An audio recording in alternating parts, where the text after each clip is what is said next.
আলাইকুম। আমি কুদ্দুস খান বলছি। আজ 17 জুন টিপাই মুখ বাদ বিরোধী আন্দোলনের নতুন অধ্যায় শুরু হলো। আজ কনসাল জেনারেল হাতে টিপাই মুখ বিরোধী বাঁধের বিরোধিতা করে লস অ্যাঞ্জেলেসের প্রবাসী বাঙালিদের তরফ থেকে একটি স্মারকলিপি প্রদান করা হয়। উক্ত স্মারকলিপিতে সুস্পষ্টভাবে বলা হয় যে লস অ্যাঞ্জেলেসের প্রবাসী বাঙালিরা টিপাই মুখ বাঁধ বিরোধী।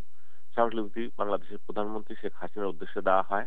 কনসাল জেনারেল জনাব আবু জাফর স্মারকলিপিটি যথাযথ কর্তৃপক্ষের নিকট পাঠানোর ব্যবস্থা করবেন বলে উপস্থিত নেতৃবৃন্দকে জানান। বাংলাদেশ আওয়ামী লীগ সরকার সর্বদলীয় কমিটি গঠন করলেও স্থানীয় আওয়ামী লীগ মুক্তি চেতনা টিপাই মুখ বাদ বিরোধিতা আন্দোলন থেকে সুচতুরভাবে দূরে থাকছেন।